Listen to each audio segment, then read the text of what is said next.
Welcome. My name is Bill Marella. I'm the CEO of Actex Learning.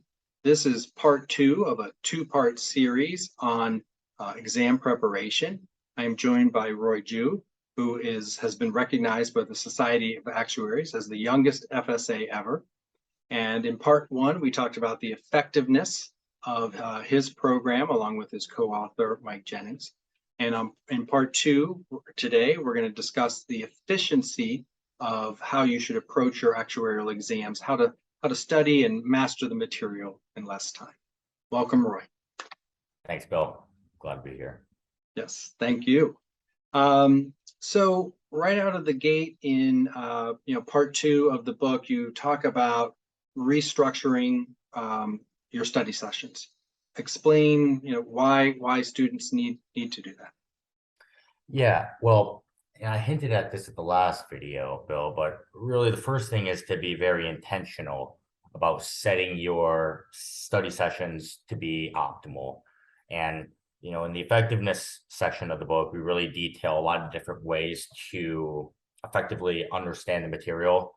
I think with regard to ingraining things to memory and being able to recall the information is equally as important to get the repetition in the right way for said study approach as well. And within the efficiency section, we detail something called the reading approach.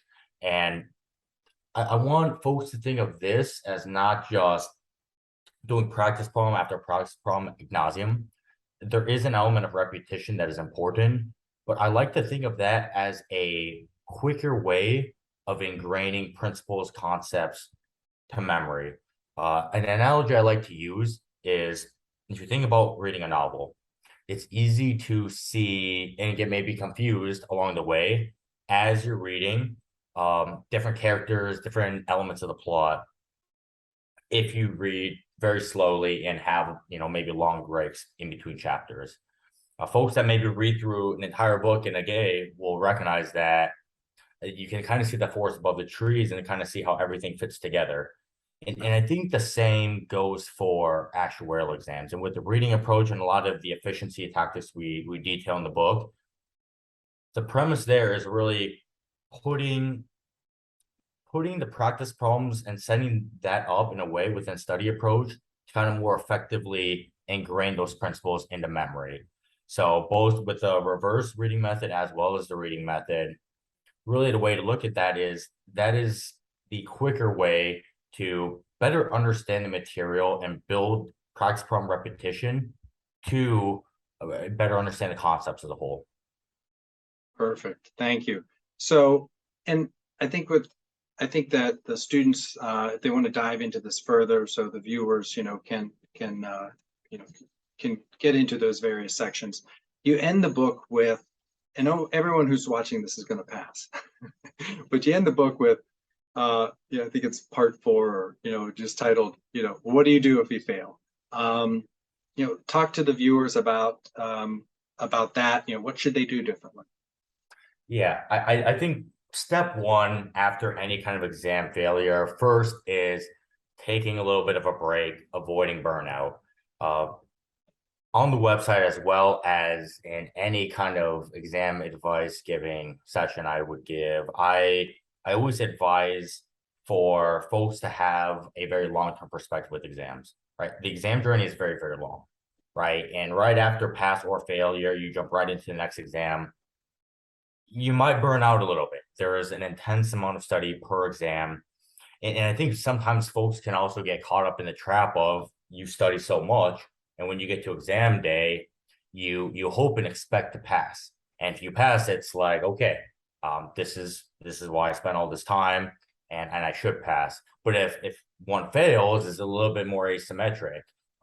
Folks can be really, really down on themselves, and it vastly outweighs, even some of the happiness you would get if had you passed. So that being said, I think it's important to just keep a long-term perspective. The very, very large majority of folks that get to FSA pass exam or failed exams along the way, right? And I think what's probably more important than even understanding, okay, where are the different problem areas that I need to focus on and study, is having the right mindset to overcome adversity, recognize that it's a long journey, recognize that you need to take breaks, avoid burnout, keep energy levels high to then prepare you to study some of those problem areas. So that's probably the first, is having a little bit of a mindset shift and being a little bit more optimistic and long-term minded with regard to the exams. Then second, Bill, definitely focusing on problem areas. And certainly when you go into an exam and things don't go well, you generally have a good sense of which areas of the syllabus you need to focus on, and giving a little bit more punctuation and emphasis to those sections certainly is going to be important. But again, it's easy to forget material along the way, and even those sections that you're solid on have to have some kind of element of repetition and study to make sure you keep that fresh. That's outstanding advice. And I do think that some students kind of forget that kind of quick point that you made, that almost everyone that achieves fellowship has failed in an exam. I'm not sure if you did though, Roy. Did you fail? I failed exam. I failed exam FM twice, so very early on, and failed twice in a row. So I have one exam really gave me a lot of problems, but those were the two instances. Excellent. Well, this is from the youngest FSA, as recognized by the SOA. Still struggled with exam FM. So anyone that's watching should take heart and take heed, because this is some very sage advice from Roy Ju.